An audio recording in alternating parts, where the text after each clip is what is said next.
Oi, pessoal, tudo bem com vocês? A gente vai ler Levítico capítulo 10. Antes de começar, eu queria pedir para você que está assistindo pelo canal do YouTube, se inscreve no canal. Você que está assistindo pela página do Face, segue a página, para que vocês possam seguir comigo nessa jornada de leitura da Bíblia de Gênesis até Apocalipse. Quero pedir também para vocês compartilharem os vídeos para a gente conseguir alcançar mais e mais pessoas. Amém? Gente, nos capítulos 1 a 9 de Levítico, a gente viu as ofertas, a gente viu a oferta de holocausto, oferta pelo pecado, a oferta pela culpa, a oferta de manjares e a oferta pacífica. E também as suas respectivas leis. A gente viu também a consagração de Arão e de seus filhos, a gente viu o início do serviço sacerdotal. E o resultado desse serviço sacerdotal foi a aparência de Deus, né, da glória de Deus. Então, a bênção dada ao povo e o fogo que saiu de diante de Deus e consumiu o holocausto. A gente viu isso lá no capítulo passado, no versículo 24. E esse fogo consumidor que representa a santidade de Deus é usado por Deus em dois casos diferentes. É um lado positivo e também um lado negativo. No caso positivo, quando temos algo para apresentar a Deus e oferecer a Ele, ele aceita consumindo pelo fogo. E essa ação de consumir é positiva. Isso significa que ele aceitou, né, quem somos, o que fazemos e o que a gente tem para ele. No caso negativo, né, o fogo sagrado ele vem como julgamento, tá bom? Vamos começar aqui, na verdade, gente, antes de começar a leitura do versículo 1, queria dizer que do versículo 1 até o versículo 11 a gente vai ver o que aconteceu com Nadab e Abiú, que são os dois filhos de Arão, tá bom? Provavelmente esse episódio aqui que a gente vai ler ocorreu no final do dia da glória e da bênção, que foram descritas no capítulo 9. Então, o que aconteceu aqui vai ser realmente, a gente vai poder tirar uma lição disso também nos dias de hoje, tá bom? A gente deve, né, ser ardentes e fervorosos pelo Senhor, mas isso não deve ser algo natural, deve ser algo espiritual. Mas como a gente faz isso, né? Como a gente deixa de ser pessoas naturais para nos tornar pessoas espirituais? É tomando o caminho da cruz. A cruz deve eliminar tudo o que nós somos na vida natural, né? O homem natural ele já foi crucificado junto com Cristo e agora em nossa caminhada, né, em nossa vida cristã, a gente deve ter a atitude de que o nosso homem natural ele foi morto, foi regenerado, mas o nosso espírito, né, foi regenerado, mas a nossa alma, nosso homem natural interior, ele precisa ser transformado e isso vem através da cruz de Cristo, da palavra e fazendo com que realmente a gente diminua, que a gente crucifique nossa carne para que cada vez mais Cristo cresça em nós, para que nós possamos expressar Ele cada vez mais, tá bom? Vamos começar a leitura aqui e a gente vai dando uma explicada. Nadab e Abiú, filhos de Arão, tomaram cada um o seu incensário, puseram neles fogo, puseram incenso sobre ele e trouxeram fogo estranho perante o Senhor, o que ele não lhes ordenara. Então, lá no capítulo 9, né, o fogo celestial que consumiu as ofertas foi totalmente positivo, né? Deus aceitou tudo que eles fizeram. Foi realmente uma confirmação de que Deus, né, o Deus vivo, estava com o seu povo, estava lá no meio do seu povo. Então, o fogo do capítulo 9, ele representa a aceitação de Deus, né? O fogo desceu do céu, não veio na terra, ele não se originou dos filhos de Israel. Então, quando o fogo realmente desceu em um lugar específico, que era lá no altar, onde estavam as ofertas, e as ofertas foram consumidas, todo o povo viu, né, deu um grito. Aqui a Bíblia diz que eles jubilaram, né, muito mais do que ficar alegre, e os seus rostos prostraram em terra. Então, realmente, Deus aceitou aquilo que eles haviam feito lá no capítulo 9. Mas aqui, no começo do capítulo 10, no versículo 1, a gente viu que os filhos de Arão, eles fizeram algo aparentemente bom, né? Eles ofereceram algo a Deus, mas eles usaram um fogo comum, né? Um fogo estranho. Isso representa, na verdade, o entusiasmo natural, é uma coisa natural. Eles mesmos, sei lá, se eles rasparam pedra com pedra ou eles riscaram qualquer coisa, e eles mesmos fizeram o fogo que iria queimar as ofertas a Deus. Então, eles, na verdade, eles foram julgados não porque eles fizeram algo que não era para Deus, mas porque eles agiram de acordo com a vida natural deles. Eles fizeram algo para Deus de forma natural. E o fogo no altar era santo e santificado, porque tocava essas ofertas que eram santas, e o fogo que eles usaram para consumir essas ofertas não havia vindo de Deus, né? Não, era um fogo do homem, vamos dizer assim. E esse fogo, né, não tinha expiação como seu fundamento, porque o homem ele não é capaz de regularizar a situação entre Deus e nós. Amém? Então saiu fogo da presença do Senhor e os consumiu, e morreram perante o Senhor. Disse Moisés a Arão: isto é o que o Senhor disse: serei santificado naqueles que se chegarem a mim, serei glorificado diante de todo o povo. Arão, porém, se calou. Então, esse fogo que Deus derramou aqui em cima deles é o oposto do fogo comum que eles estavam indo para oferecer a Deus, né? Esse fogo veio de Deus e esse fogo ele estava demonstrando julgamento e não aceitação. Então a morte de Nadab e Abiú santificou a Deus, como a gente viu aqui, né? A morte deles nos mostra que Deus não é comum, mas ele é santo e que a gente não deve oferecer a esse Deus santo nada que seja comum. Então a gente consegue, né, com isso aprender que Deus deve ser honrado como o Deus santo que ele é. O fogo aqui falado no versículo 2, ele também serve para que Deus seja glorificado diante do seu povo. Então, talvez para Arão e as pessoas, esse fogo consumidor não fosse nada mais do que punição e julgamento, mas para Deus, esse fogo estava relacionado com a sua glorificação. Moisés chamou Misael e Eusafã, filhos de Uziel, tio de Arão, e lhes disse: chegai, tirai vossos irmãos da frente do santuário para fora do arraial. Então se chegaram e levaram-nos nas suas túnicas para fora do arraial, como Moisés ordenara. Então significa que a morte, né, resultante da falta de santidade deve ser mantida fora da esfera da santidade de Deus e também da comunidade do povo de Deus. Disse Moisés a Arão e a seus filhos, Eleazar e Itamar: não descobrireis a vossa cabeça, nem rasgareis as vossas vestes, para que não morrais, nem venha grande indignação sobre toda a congregação. Mas vossos irmãos, toda a casa de Israel, lamentem esse incêndio que o Senhor provocou. Então, significa que mesmo o julgamento de Deus, né, que traz a morte de parentes, não é desculpa para os servos, né, de Deus agirem descuidadamente. Então a gente precisa a todo momento reconhecer a soberania de Deus, também reconhecer Cristo como cabeça da igreja, sempre sabendo qual é o nosso lugar. Então, ao nos aproximarmos dele e quando abordarmos, né, assuntos relacionados ao serviço e à obra, a gente deve fazer com toda a solenidade.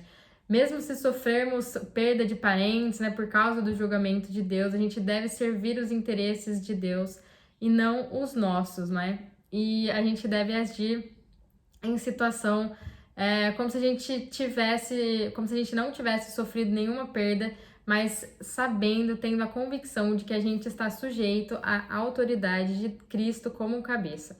Então a gente deve sim nos simpatizar pelo julgamento, mas a gente não deve mudar a nossa conduta por conta disso, tá bom? Ficar irritado, ficar bravo, que a gente deve reconhecer que Deus é soberano sobre tudo e sobre todos, tá bom? E Ele sabe mais do que a gente, Ele consegue ver tudo, amém?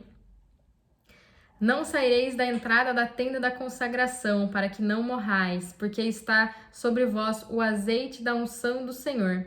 E fizeram conforme a palavra de Moisés. Então aqui, gente, Arão e os seus outros 2 filhos, eles não podiam nem sair da entrada da tenda da consagração, né, do encontro, para assistir o funeral, pois o óleo da unção sagrada estava sobre eles. Isso significa que aqueles que servem a Deus, né, que são portadores do Espírito Santo, eles não devem abandonar a vida na igreja para não sofrer a morte espiritual. Então, devem sempre se manter em comunhão, lembrando, gente, que o Espírito Santo ele vem habitar em nós quando aceitamos Jesus Cristo como o Senhor e Salvador nas nossas vidas. Amém?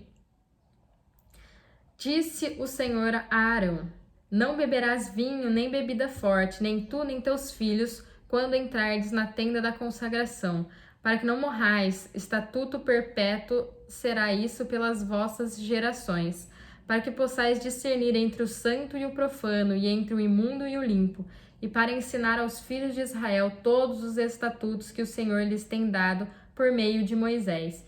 Então, os servos de Deus, quando eles entram na vida da igreja, eles não devem beber nada, né, que venha dos prazeres mundanos, dos interesses carnais ou entusiasmo natural, para não sofrer a morte espiritual, para que a gente consiga distinguir entre o que é santo e o que é profano, entre o imundo, entre o impuro e o limpo, e ensine ao povo de Deus, né, os padrões divinos.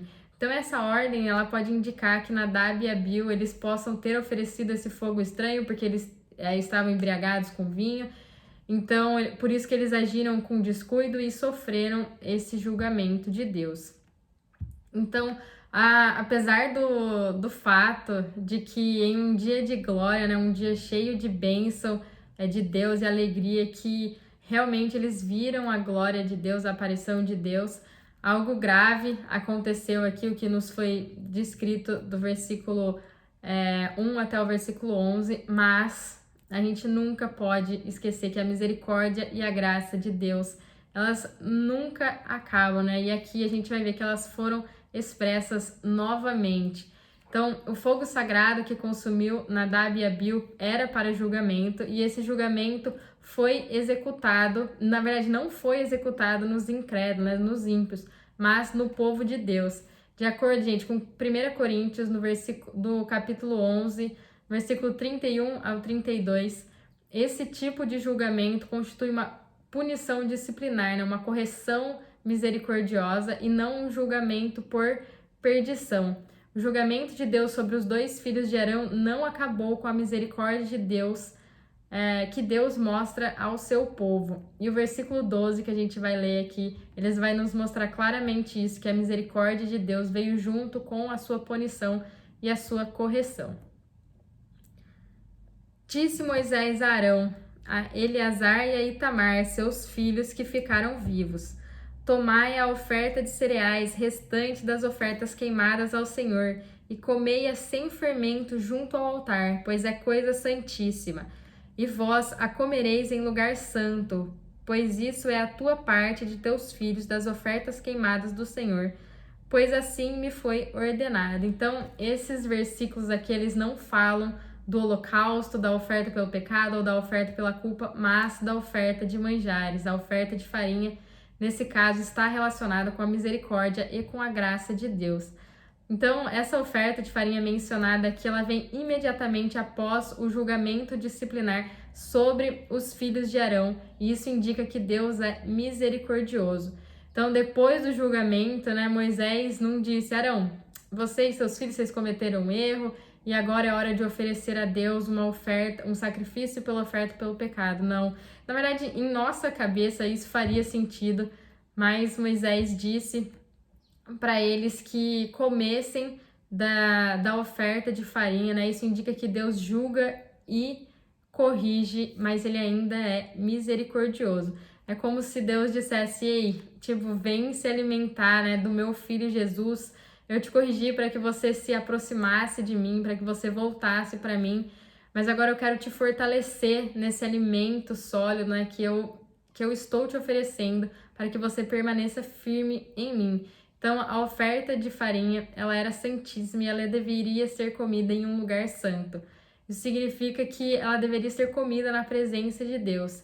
Além disso, ela deveria ser comida ao lado do altar, né? Na verdade, que representa a cruz. Sem a cruz a gente não é nada, a gente é apenas pecadores, e a oferta de farinha, ela também deveria ser comida sem pecado, que é como uma oferta que poderia ser aceita por Deus no fogo de sua santidade.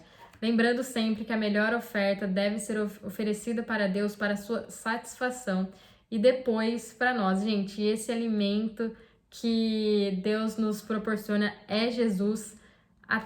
Na verdade, Jesus é a palavra, então a gente sempre deve estar nos alimentando diariamente da palavra de Deus. Amém?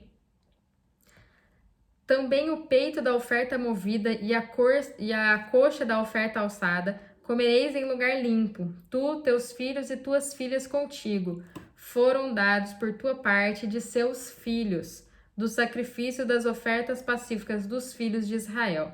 A coxa da oferta alçada e o peito da oferta movida trarão com as ofertas queimadas de gordura, para movê-los como oferta movida perante o Senhor. Pertencem a ti e a teus filhos contigo, por direito perpétuo, como o Senhor tem ordenado. Então, isso significa que nós, sacerdotes, como o livro de Hebreus nos diz, compartilhamos com Deus alguns aspectos de Cristo como uma oferta de paz. A oferta movida representa a capacidade com que Cristo ame em sua ressurreição. Então, Cristo ele tem a habilidade especial de amar com o amor de Deus. Sua capacidade de amar não está relacionada com a vida natural, mas com a vida de Deus nele. A coxa da oferta elevada representa o poder fortalecedor de Cristo em sua ascensão. As partes mais fortes do corpo são a coxa e elas não apenas possuem o poder de nos sustentar, mas também o poder que nos fortalece. Então, Cristo hoje nos fortalece através da sua palavra.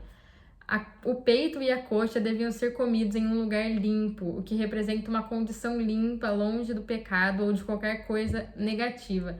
Além disso, eles deveriam ser comidos como uma oferta que Deus pudesse aceitar no fogo de sua santidade. A gente deixando bem claro que nós somos pecadores e que a gente deve estar sempre nos alimentando da palavra para que a gente cada vez mais nos fortaleça e na verdade, esse poder da palavra consiga nos transformar para que cada vez mais a gente pareça com Jesus. Amém? Moisés buscou diligentemente o bode da oferta pelo pecado e descobriu que já havia sido queimado. Indignado grandemente contra Eleazar e Itamar, os filhos de Arão que ficaram vivos, disse-lhes: por que não comestes a oferta pelo pecado em lugar santo? É coisa santíssima e o Senhor a deu a vós, para que leveis a iniquidade da congregação e para que façais expiação por eles diante do Senhor.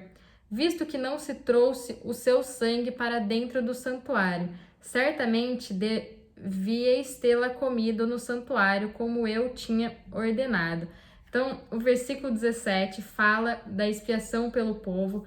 No Antigo Testamento, a palavra expiação não se refere à redenção de Cristo, mas a expiação na verdade, aponta para a redenção que foi operada por Cristo Jesus. Então, fazer expiação significa cobrir e se refere, na verdade, à tampa da arca do testemunho. Então, quando alguém se aproximava de Deus para ter contato com ele, imediatamente os 10 mandamentos que estavam dentro da arca, lá no Santo dos Santos, colocavam à mostra a condição pecaminosa daquela pessoa, indicando que havia um problema entre a pessoa pecadora e o Deus Santo. Então, consequentemente, não havia paz entre essas duas partes. No entanto, o sangue da oferta pelo pecado, que era aspergido em cima da tampa que cobria a arca, significava que o pecado daquele que estava se aproximando, para ter contato com Deus havia sido coberto. Então, nos tempos do Velho Testamento, Cristo ainda não havia se manifestado aqui na Terra, e os sacrifícios que eram oferecidos a Deus, como a oferta pelo pecado, apontavam para a sua vinda. No dia da expiação, o animal ele era abatido e o seu sangue era derramado e levado para o Santo dos Santos e aspergido em cima da tampa da arca. E dessa forma, o problema entre Deus e o homem ele era coberto, mas não resolvido. E esse ato de cobrir o pecado satisfez temporariamente os requisitos de Deus. E, na verdade, fazer expiação significa apaziguar, fazer algo pela parte que está em dívida para satisfazer a parte que está exigindo que faça algo, o que traz paz para ambas as partes. Lá em Hebreus, no capítulo 9, versículo 12, fala claramente que a obra redentora de Cristo nos diz que pelo seu próprio sangue, Cristo entrou de uma vez por todas no Santo dos Santos, obtendo assim a redenção eterna. Então, a redenção operada e consumada por Cristo foi obtida quando ele levou seu sangue ao céu e aspergiu ali. Dessa forma, ele realizou a redenção. Então, o que recebemos hoje não é a expiação, não é o encobrir dos nossos pecados ou algum tipo de apaziguamento. Na verdade, os nossos pecados foram apagados. A redenção realizada e consumada por Cristo realmente na verdade, a gente consegue desfrutar dessa redenção sabendo que nada mais pode nos impedir de ter um relacionamento e uma comunhão com Deus. Aqui, gente, em Levítico, no capítulo 10, versículo 17 e 18, indica que nós, sacerdotes, somos participantes de Cristo, que é a oferta pelo pecado, no sentido que a gente participa da vida de Cristo, a vida que carrega também os pecados dos outros, né? Como um suprimento de vida que nos permite enfrentar os problemas do povo de Deus. Então, se a gente quiser receber Cristo como oferta pelo pecado, a gente deve entender que depois da gente se alimentar desse Cristo, a gente também consegue ajudar o povo de Deus com os problemas dele. A pessoa come não apenas para ficar satisfeita, mas também para trabalhar. Lá em 2 Tessalonicenses, no capítulo 3, versículo 10, nos fala isso. Se comermos Cristo como nossa oferta pelo pecado, a oferta que alcançou a redenção por nós e resolveu os problemas que tinham com Deus, a gente também consegue ajudar os nossos irmãos que estão passando por alguma dificuldade, que estão afastados da comunhão de Deus, não fazendo isso julgando, expondo eles, mas trazendo eles novamente para Jesus, né? E a palavra nos diz que a gente deve fortalecer uns aos outros em fé. Amém? Então disse Arão a Moisés: hoje oferecerão a sua oferta pelo pecado e o seu holocausto perante o Senhor. Mas tais coisas me sucederão. Se eu tivesse comido hoje a oferta pelo pecado, seria isso porventura agradável aos olhos do Senhor? Ouvindo isso, Moisés deu-se por satisfeito. Então aqui, gente, nos fala um pouco por causa da fraqueza em relação ao julgamento de Deus sobre os seus filhos, Arão e os irmãos daqueles que foram mortos, eles estavam incapazes de comer essa oferta pelo pecado, né? Isso realmente significa que a gente é frágil, que a gente é fraco para aceitar o julgamento de Deus sobre os servos com quem a gente tem esse relacionamento. Na verdade, a gente não consegue entender o porquê, né, Deus está fazendo isso. E assim a gente também não consegue ser capaz de participar de Cristo como nossa oferta pelo pecado, não é? Então Arão, ele disse para Moisés: olha, Moisés, hoje eles apresentaram a oferta pelo pecado e o holocausto para Deus, e essas coisas aconteceu comigo, né? Meus filhos acabaram de ser consumidos por Deus. E se eu tivesse comido essa oferta, será mesmo que eu teria agradado a Deus, né? Então, por um lado, Arão e seus filhos, eles estavam fracos, né? Com respeito a esse julgamento de Deus. Mas Arão, na verdade, ele tinha essa consideração, ele conseguia enxergar além, pois ele e seus filhos, eles ficaram tristes, e comer dessa oferta, estando triste, realmente não teria agradado ao Senhor. Então Arão disse a Moisés que por causa de sua dor não seria apropriado comer dessa oferta. Então, quando Moisés ouviu isso, ele entendeu, né, o lado também de Arão, e essa oferta agradou a Moisés, que representava a Deus. Então, portanto, isso também Deus também ficou satisfeito com isso. Então, a gente deve sempre, sempre buscar um relacionamento e intimidade com Deus, gente. Ele é o nosso amigo, apesar de nos conhecer e saber, né, até quantos fios de cabelo a gente tem, ele quer que a gente converse com ele, que a gente se abra, que a gente fale tudo o que está dentro dos nossos corações. Tipo, Deus, isso é difícil, apesar dele saber, ele quer que a gente fale com ele, que a gente converse com ele. Deus, isso está difícil, não, eu tô triste, eu tô feliz. Então, ele quer que a gente tenha um relacionamento com ele, que a gente conheça ele E isso vem quando a gente passa mais tempo com Ele, buscando a sua presença. Amém? Então, gente, esse é o capítulo 10. Espero que vocês tenham gostado. Fiquem com Deus e até o próximo vídeo.